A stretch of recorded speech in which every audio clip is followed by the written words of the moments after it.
This is NDTV. And you're watching NDTV Prime. In association with Micromax. Nothing like anything.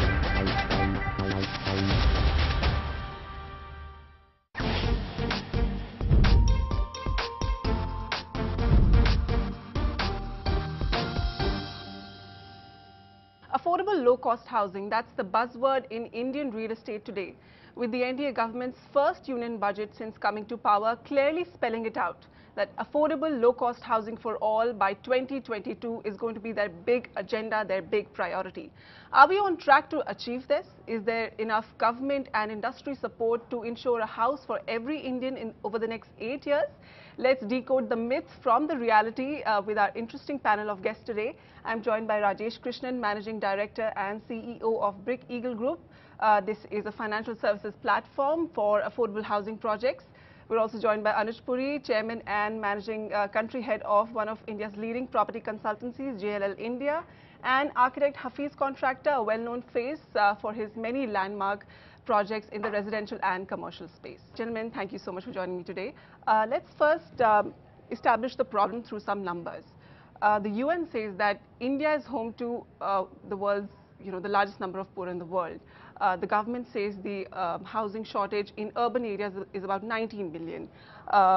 Developers are a little skeptical that if you're targeting 2022, the housing shortage is going to get worse by then, probably 40 million.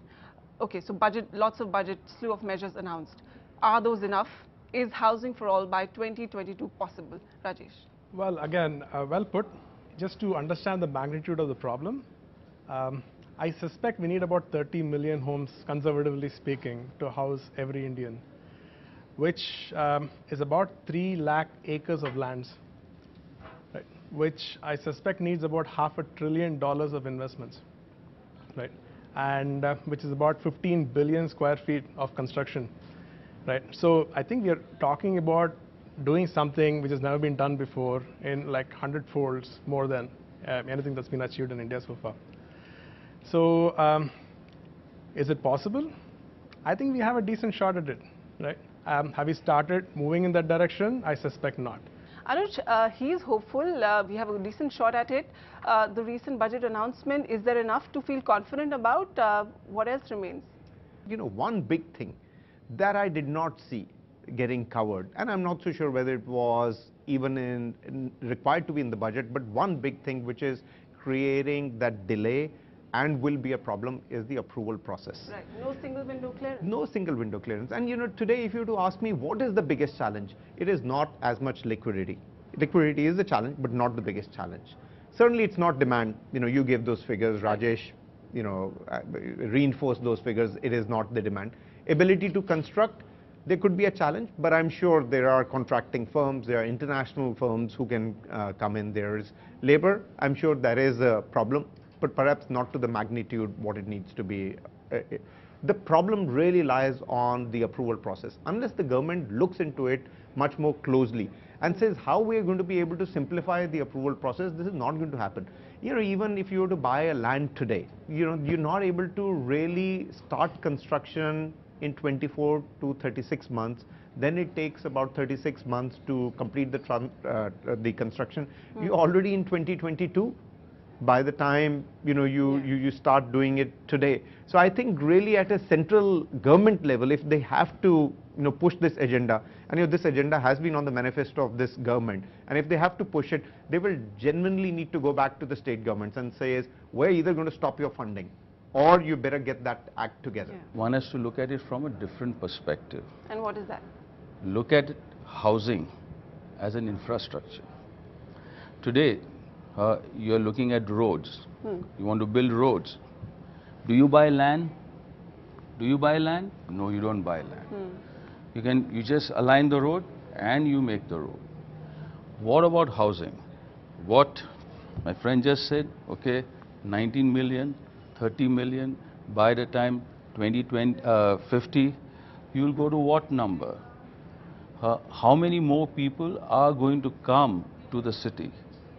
9 900 million people are going to come to the city in the next 25 to 30 years. What is going to happen if you just go about like that? He's talking about one window. What window you're talking about? No window. For a housing, this is the kind of plan, and for a low-cost housing, it should be, you should be getting, there should be a fixed plan. And it should be got approval, tomorrow. When I make a slum, do I take your approval? If you're not able to control the slum approval, why the hell are you controlling the other approvals? Yeah. The whole thing is possible. More than, when we are talking about affordable housing, it is what price? What price? When everybody is talking about affordable, they are talking about 15 lakhs, 20 lakhs. That is not affordable. What is affordable is 3 and 4 lakhs. And that is what is necessary.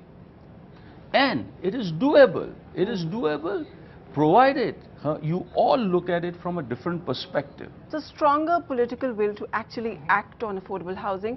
Rajesh, but one big challenge is making land available. How do developers navigate around that challenge? Look at a city like Bombay. I suspect about 500,000 people are coming into the city. The city is anyway growing at the rate of about 10,000 acres every year. I suspect Bombay needs good, well-planned satellite townships, right, which are self-contained, where people can live and work, right? So it's not a bad idea to pick up these lands in the outskirts and build self-sustained townships anyway. But if I guess you're thinking about lands in the middle of Bombay, right, for instance, right? I suspect there's a lot of land inside Bombay too. Look at all the defunct mills, the salt pans, port trust lands. I mean, there are enough lands. The question is, can you actually make it accessible for affordable housing? Right. Anuj, is FDI going to be a big game changer? This new provision where if you commit 30% of your project to affordable housing, certain restrictions get removed. So do you now see more corporates getting into affordable housing? Is this going to be the next big opportunity for the whole sector? I genuinely think FDI is a little bit reluctant to get into development. The story hasn't been really good on the foreign equity that has come into India and participated in development. Not many have really been able to make money in that. And those who made money also because of the way the Indian rupee devalued, really in dollar terms, didn't make money. So whilst I know that the private equity liberalization has come in from 50,000 square meters to 20,000 square meters, and there have been other benefits that have been given that will incentivize. But I can tell you, India is not a hot story for foreign private equity funds to come in and play on the development play. What it is very hot is buying completed assets, income yielding assets. We've seen the Blackstones of the world do that. That part of the story is pretty much intact. Affordable will come in, but I think it is going to take a little bit more time, because the first phase of foreign equity investors that came in did not have the best of the time. And I'll tell you why, because it goes back to the question that you raised. It was largely because of land. Yeah. Either the land was into some problems that it got in, or the approvals did not come in time, by which time the life of the fund was coming to an end, or the partner took a lot more longer to develop that land and build that land, and that relationship didn't go well. So they haven't had the best of the experiences. And just continuing with that, land is a challenge. There's no doubt about it. Can we ask the government to give us land for affordable housing? I doubt it. They should do that. I'm not saying that it is not going to happen in the future. But if you're looking at, see, this private equity, and you involve a developer with where he's going to buy a land, that kind of an housing that will come will not be the EWS and the LIG. It will be, yes, that kind of a housing also is required, but it is going to be 1 or 2 layers lower than the affluent housing. What you really require, see, if you look at the housing shortage, 18 million, 30 million, 40 million, whatever we are all saying, and it's going to go to so many million, all of that, 80% is in the EWS. It's an absolute pyramid. It's here. And that, what is the affordability? You're talking about a driver, you're talking about a peon, you're talking about a waiter. Okay, he cannot put in so many lakhs and he cannot pay EMIs and other things, okay? And the government has to get up from their slumber and say that this is infrastructure. This kind of a housing is infrastructure. We are going to give land. I agree with Anuj that FDI is not jumping at coming into India, because of the experiences they've had. However, if you look at social impact investors, which is another segment of investors altogether, I suspect India is still shining, right?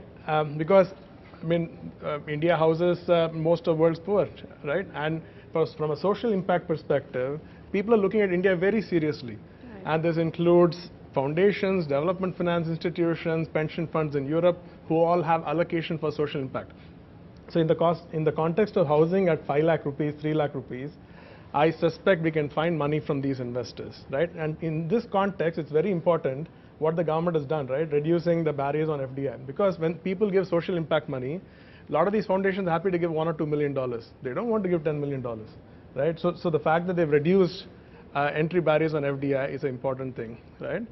So essentially, we talked about capital, then land, right? So the fact that we are inefficient is a good thing in this context. What I mean by that is this, right? There are a lot of lands which are locked up for various reasons, right?